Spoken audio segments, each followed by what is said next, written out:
is Dorchester. Bray. The next station is Bray. This is the last stop. Please mind the gap.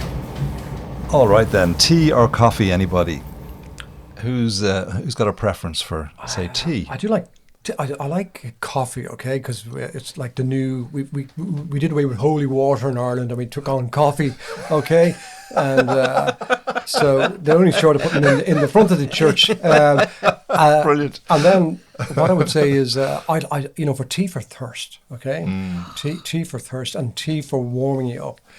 And tea for any emotional crisis, tea for any time you're feeling down, tea in the morning, tea in the afternoon. I don't drink coffee at all. I don't even like the smell of coffee. Do you know what that is? It's a tea strainer. A tea strainer, right? Yes. Do you know where I got it from? It's beautiful, isn't it? Yeah. Okay, so let me describe it to people. It's a round kind of mesh, like a world, and you open it in half, and you spoon in your tea there. Your tea leaves. Tea leaves there, and then you close the that up, and you can drop it into the cup. No, you don't drop it into the cup, my dear. This goes into the cup? No, it does not go into a cup. That goes into a pot. You'd never drop something like that into a cup. Well, I do. You drop it into I the do pot. all the time. And I was told by the person where I bought it from that that's what they did, and the reason for that is, in Fimby's on the seafront, they make their own tea bags. They put the real tea into their tea bags. I often wonder when you go down there, the tea bags are ginormous, okay, and they float in the cup with the straw or the piece of cord.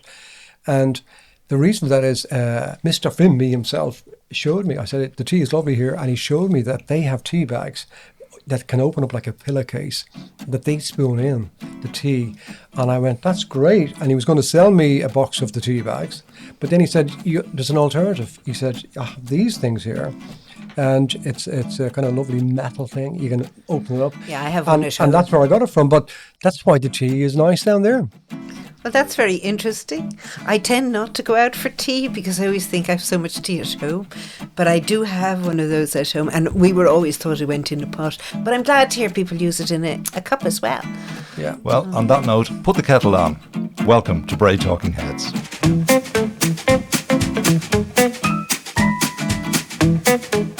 It's Mark. It's Leah. And Pat. Okay, and welcome again. So we're going back down the seafront now. I know we're going to be accused of being on the seafront an awful lot, but we're going back in time as well, aren't we? Well, let's just balance it up, okay? Yeah, so okay. For anybody up around the main street recently, okay, not recently, but I was talking in one of the Vox Pops coming up later in the programme, and it's not in the Vox Pop, but one of the people that was visiting the town said to me, look, isn't the Bray Main Street beautifully kept? And I looked around and it was spotlessly clean. Each side of the pavements were spotless, okay? Absolutely spotless. So I know the guys do a great job, the crew on the seafront, but let's give a shout out to the people who are cleaning the main street. Absolutely. Absolutely. I couldn't agree more. Yeah. And they're always pleasant to you when you're going by them. You know, they always can say hello and whatever. The one thing I would say is, though, that some of the shops don't actually contribute as much as they could towards flowers, etc. You know? And I think really, guys, if you want the main street to look perfect, everybody should contribute. Okay, and we'll be returning to the main street a bit later on, insofar as we'll be looking at some of the old businesses that used to inhabit the main street through old radio commercials. That's coming up a bit later on. But let's just, if you don't mind, let's go to the seafront again, because one of my memories growing up on the seafront was the golf, the crazy golf. Golf. Remember that? Deck chairs. And the deck chairs, okay? And the family behind the deck chairs and the crazy golf were the Moonies. The Moonies, absolutely. The Moonies and our famous scientists. Oh, yes, that's Yeah, right. Luke. Yeah. Luke O'Neill, yeah. Luke O'Neill's father was in partnership with Pat Mooney. Who knew, eh? Yeah. Who knew I that? didn't know that. So you're going to hear a lot in this old interview. Again, it's a vintage interview from yesteryear with Pat Mooney's daughter. And she's great memories of growing up on the seafront. So Anne Mooney helped out our dad on the seafront. And I spoke to her about those times. I'm standing just opposite Mantona B&B, and for those old Brayites, where the old Eagle House that Jim Doyle used to run. And on this sort of rectangular piece of grass was where Pat Mooney, deckchair Pat, used to run his deck chairs and his putting green. And he was my dad. This is where it all happened. This is where my dad had the putting green. And if he saw the state of the grass now in terms of length, because it was his pride and joy, because you can imagine with putting, it had to be pristine, it had to be rolled. And I remember a big, huge roller that he used to take out and be cutting the grass. And, you know, there were about 4 courses. If you can visualise where the Aldrin Malta Hut is in Bray Seafront, he had the little stand, the putting green shed as it was called. It was bright blue, and he used to have his golf sticks stacked up in the front with the golf balls, and people used to come and pay. Right next to where the hut was, he used to have the deck chairs stacked up. If anybody can remember what it was like in Bray, they were brightly coloured wooden chairs with different coloured nylon covering on them. And I was usually, as a very young child, be sitting in the chair to try and encourage all these people to rent the chair out for a few hours. In the 60s, the late 60s, around 1967, 68, you'd have Welsh Week, you'd have Scots Week, you'd have Northern Ireland Week. And the sounds of all these people who'd come visiting, and they would either rent cottages or stay in B&Bs or the local hotels. And it was very busy and very vibrant. And I remember bright sunshine and blue skies, you know, and the weather was always good. And I remember people sitting on the deck chairs and then going up to get their brown pots of tea and bringing their trays back, and the periwinkle man, and you know, it was just a hive of activity and all the different accents. And then, of course, you had the dubs coming out. You know, they used to sort of come into the Bray train station and disgorge, and it was so colourful and very, very busy and quite magical as growing up, I remember, you know. And then you had people bathing in the sea. We had an actual strand. We had sand. We didn't have stones then. We had sand. Yeah. So you'd have people bringing their deck chairs down onto the strand and sitting there and having their breakfast, lunch, dinner and tea before either they got the last train out of Bray back to Dublin, or they went back to their own hotels if they were visiting for the week. I had to help out, of course, and getting deck chairs in. And I remember Dad's sidekick, Johnny Vickers from Wolf Tone, and there was Will McAvoy, and they used to go around on this barrow. Anybody who can remember Bray, the lads used to go around with a blue barrow to put the chairs on, to collect, to bring them back to the main central points. And I remember as a child jumping onto the barrow and being, you know, getting a little ride along and encouraged to go and pick one chair up at that stage, because they were wood and they could be quite heavy. So my goal was to try and get 3 deck chairs on my arm to try and put it onto the barrow, and I remember struggling with that, and Johnny coming over to help me. I remember if my friends came down, I was very proud. My dad owns the Seafront. That's what I used to say to everybody in St. Patrick's. My daddy owns the Seafront. But if friends came down, we'd be able to play golf, and it was a very magical time. And then Dad might take a break if Mum was in the hut, and he'd take me swimming. Yeah. So I had a very lucky upbringing and very privileged if it was sunny and going off and swimming with Dad, you know, every day during the summer holidays. How did you start up the business? I think he bought the putting green and deck chairs from somebody else who was running it at the time. I don't think necessarily in Bray, but he had a partner, Luke O'Neill, Kevin O'Neill I should say. Luke is Kevin's son, and they formed a partnership and they got involved in Bray. But Dad also had deck chairs in Dunleary. And he also had chairs in Stephen's Green, the little green seating chairs. And a lot of people probably wouldn't have realised that. But at one stage during the 60s, he had about 3 different ones on the go. So he and his partner, Kevin, would manage all the different locations. But I think he got involved it would have been the 50s. And he bought it over from somebody, and he set up down here and tendered for it, because every year he had to tender with the Bray Urban District Council, so he could come down and use the facilities down on the seafront. So I think a lot of people in Bray will remember the golf nights he used to have.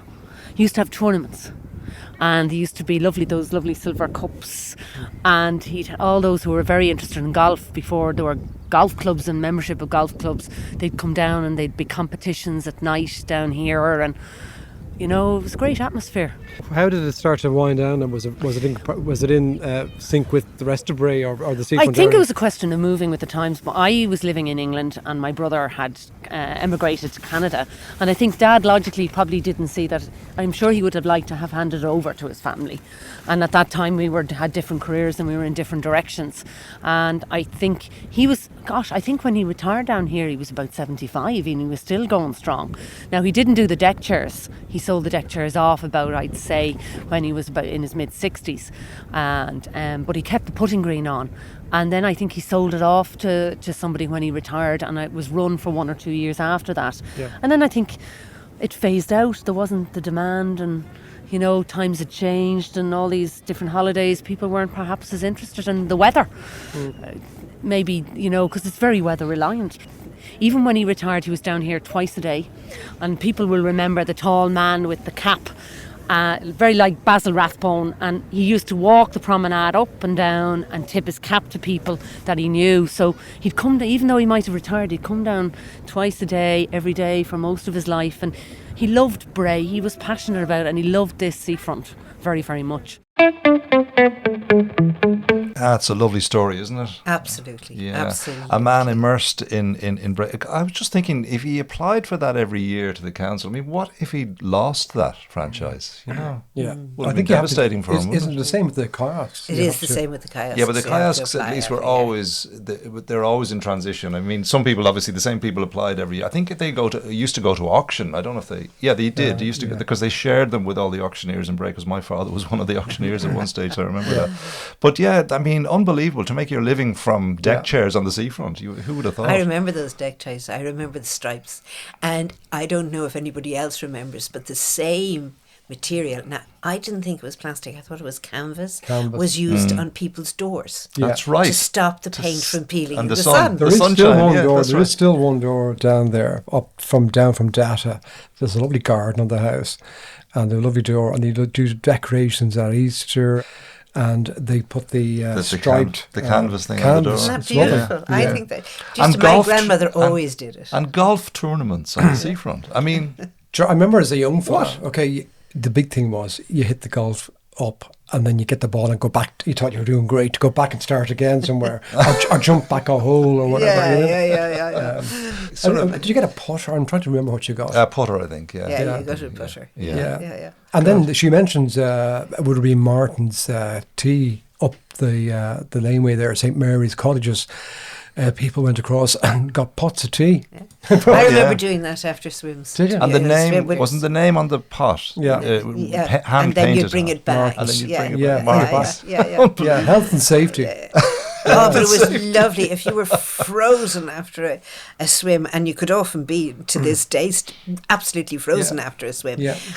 There's know. two things you can do, is either have a cup of tea, which you could in those days by going over and getting a pot of tea, or have chips. Yeah. Oh, a Yeah. bag of Cassoni's Yeah. chips Yeah. to die for after Yeah. a swim. I have relatives all over the world, and when they come back to Bray, we always have to have Henry and Rose or Cassoni's, right? And there is an argument between parts of the family about which is better, Cassoni's or Henry and Rose. Well, but I I think- have photos of family members outside both. Back to the main street then, if we can. I went to a talk of the Bray Coolin Historical Society. I'd never been to one before. Fascinating, right? It was about Bray Main Street, given by our old friend Brian White. A couple of takeaways from it. Well, lots of takeaways, actually. For example, one of them is that the original Main Street, most of the shops were on the west side. Then there were buildings, houses on the east side. And to develop Florence Road, they had to knock down 3 houses. The road was called Florence Road after the daughter of one of the guys that owned the land near. I'm probably got some of that information slightly wrong, but that's more or less what I remember. That's good. Yeah, interesting. And another one for you is the longest running business in Bray that's still operating under the same name. What would you think that is on Bray Main Street? On Bray Main Street? Oh my goodness gracious, how are dates? I'm not sure. Bray Main Street, let me go through them in my head. This could take a while, folks. Okay. Well, I'll give you a clue, right? We had one of their names. Myrtles. No. Okay. No. 2 names. 2 names, and one of the names namesake was on the last episode. Not the same family though. Yeah. The vice president of America. Yeah, very good. Vance and Wilson's. Vance and Wilson's, yeah. But it's not owned by the same people. No.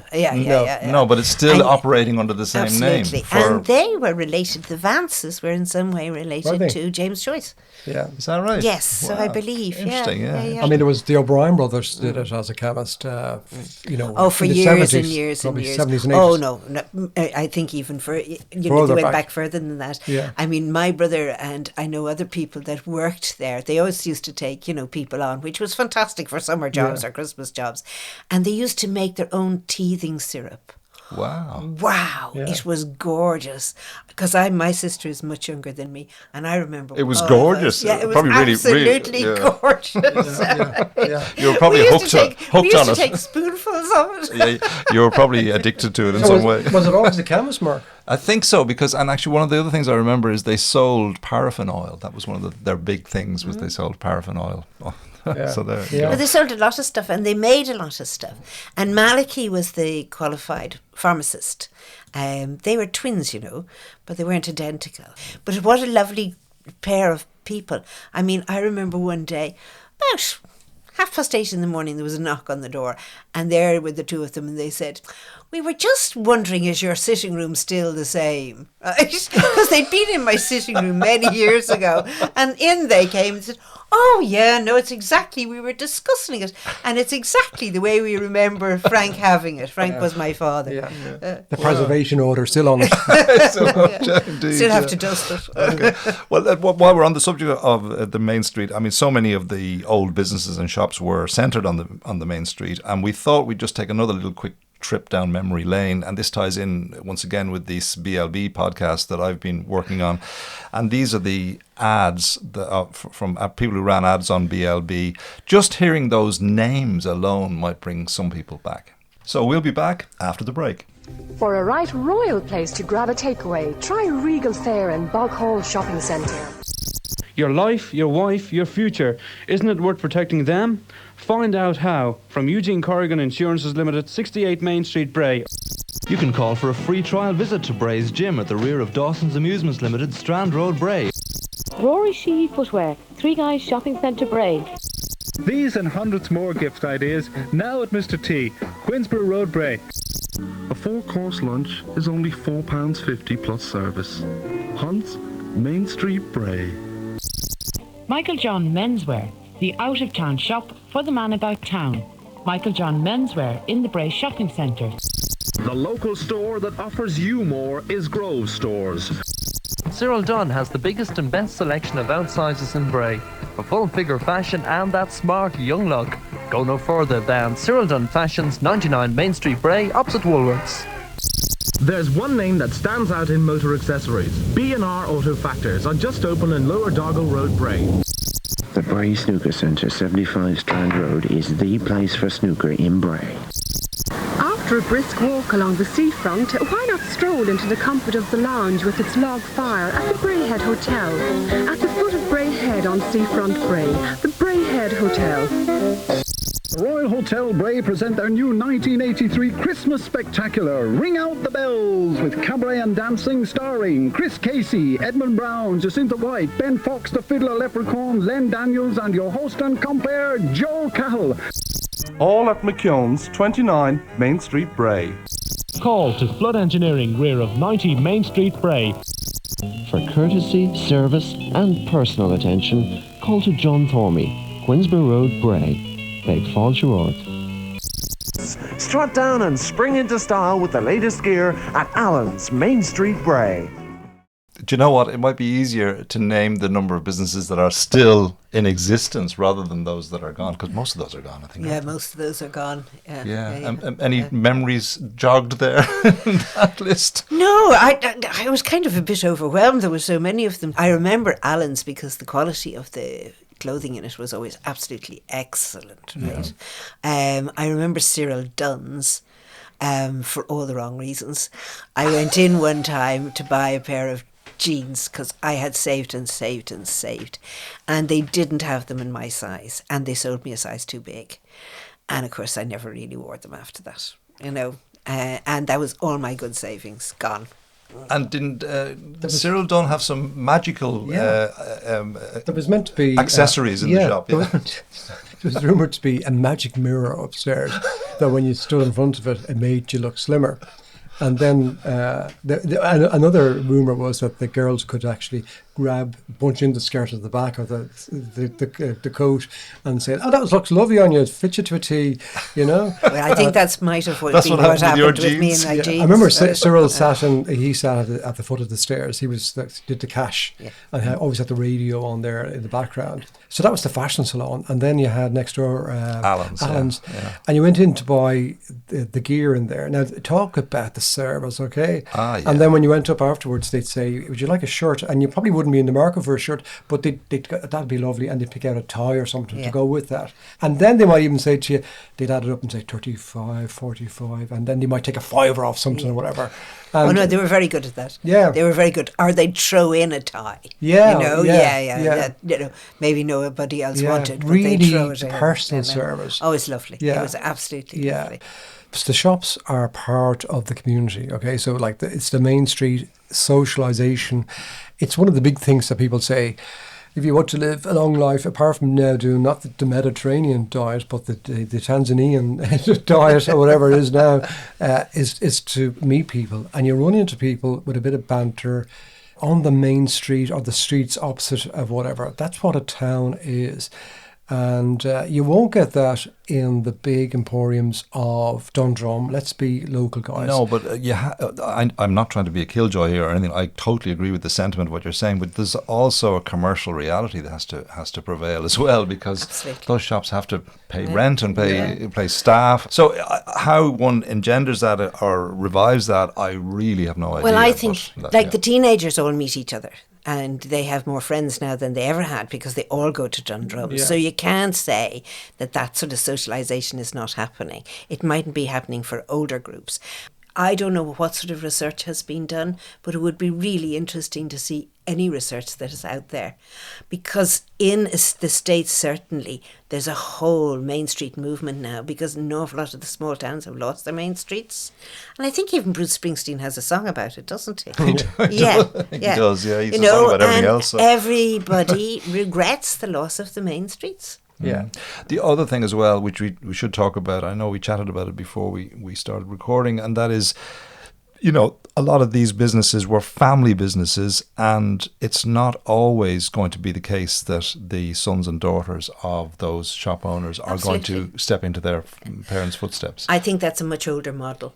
You know, where sons and daughters did step in. I think nowadays the parents encourage the sons and daughters to go off and do something else, or the sons and daughters want to do something else. But my thing is that if you have a shop and you want to keep that shop going in some form, try some legacy planning, hire somebody, train them in. Maybe if you own the premises, keep the premises, keep your ownership of the premises so that you're getting a rent when you retire, and also then you still have an interest in the shop to a certain extent. Yeah.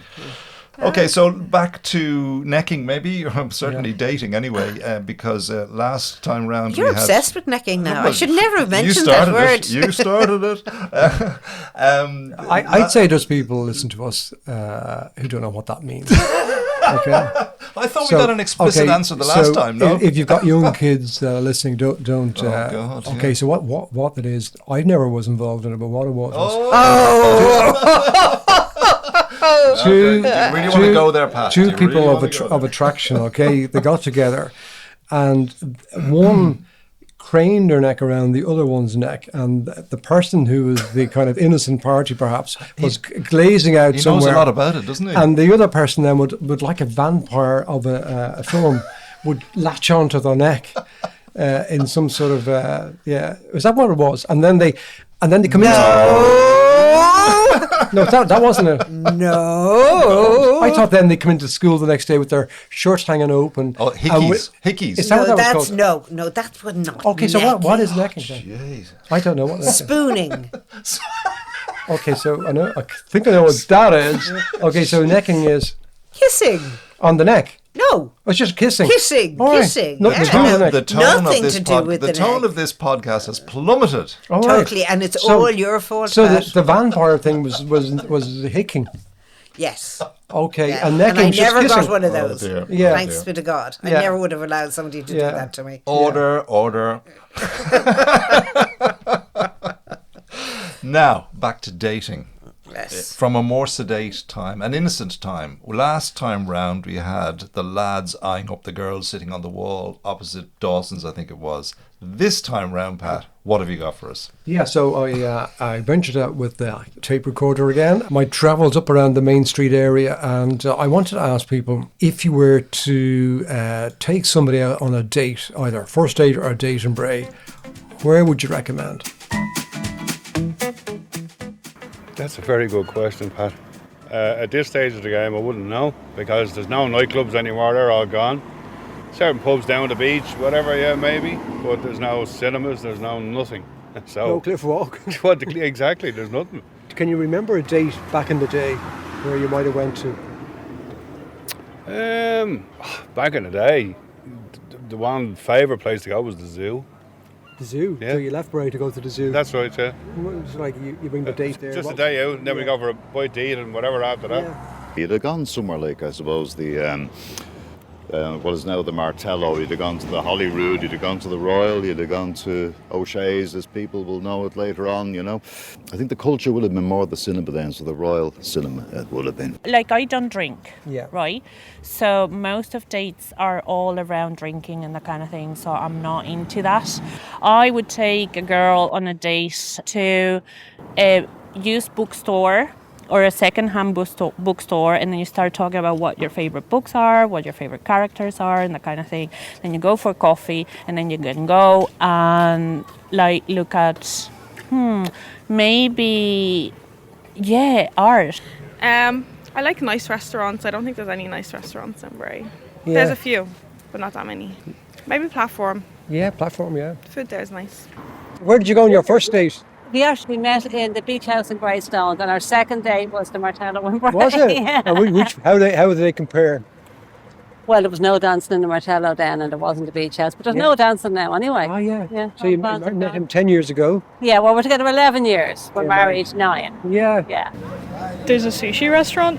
Yeah, where is that? Where the Mermaid is. Oh, yeah, down there, yeah.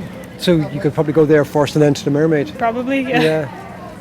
Did you meet your husband in Greystones or Blackrock? I met my husband in Duns and Corners Court when Did we you? were working when we were younger, yeah. Oh, yeah. You wouldn't know where to recommend people I now? wouldn't know. No, I wouldn't have a clue. No, not in Bray anyway. Yeah. What about Greystones? Yeah, Greystones is good. Like, you know, we've lots of nice restaurants in Greystones. Yeah. Data in Greystones just won Best Indian in Ireland Did it? last night. Yeah, won in Bray too. In the, Oh, they in won the last Just night. Eat Yeah. Awards, just last night. They've won in Bray, they've won in Blackrock. Data's good. Hungry Monk. The Hungry Monk is nice, yeah. The 3 Qs are gone. The 3 Qs is gone now, 5 years, which is yeah. unfortunate. Like, Yeah. and, you know, the Burnaby pub is nice. Mrs. Robinson's is good. Yeah, bit of choice. At the time, it was called the Wave Crest, which is now the Palm. That was where all the young crowd, which we were in those days. I remember it well. And Jim Doyle's. And we weren't really foodie people in those days, you know. Burger joints, really, that was it, you know. Yeah. Anything cheap and cheerful. But 2 spring rolls from Danny's. Yeah, exactly. Well, I wasn't complaining, you know. Yeah. But that was, and then I met my now wife in '96. Great. When I was 26. So. Where'd you meet her? I actually met her in the there was a hotel that's now a restaurant on the Quinsborough Road, and the Mellifont Hotel. The Mellifont, yeah, but it was called something else in those days. Yeah. This is back in '96. And Dusty Miller's, no? I think it was Dusty Miller's. Dusty Miller's. I think it was. Yeah. But we met there, and there was electricity, and there were flames, and everything clicked. Yeah. And that was the end of our dating scene. Yeah. She walked down the stairs like Olivia Newton-John. Like Olivia Newton-John, Yeah, and yeah. I looked like John Travolta. Yeah, and that was it. Everyone I knew in those days met our girlfriends and our wives in pubs. The zoo. Were you taken to the zoo on a date? Anyone taken to the zoo on a date? No, I've gone to were the not- zoo quite a few times, Not on a but I date, have to no. say I've never met a man in a pub that I've gone out with. I have never met a man in a pub. I met one coming out of one of the tunnels on the Cliff Walk, because I was walking the cliff walk, but I was walking along the railway track. Tunnel of love. And I was singing, and next thing I know, I came out and there was a man sitting on a rock, and I went, oh dear God. He was between a rock and a hard place. It was between a rock and a hard place. I met another in Galway Cathedral because I went in to have a look at the portrait of John F. Kennedy. I heard it was there. I didn't believe it, but I went in and I met him there.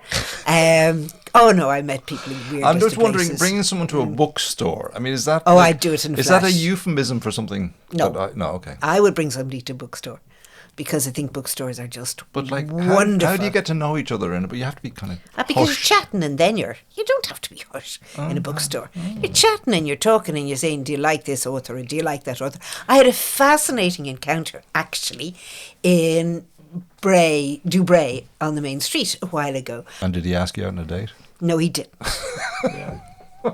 I'm too old now for that sort of stuff. Not at all, never too old. But of course, the big thing was back in it was said there a few times. Back in the day, there was no alternatives but to go to places to meet people. Okay, there wasn't none of this online stuff, swiping left or right or whatever. Actually, physically had to go to somewhere to spot people. And I don't know how if somebody was in a place, if they went over to start talking to strangers or whatever. You have to kind of do it very diplomatically now, I suppose.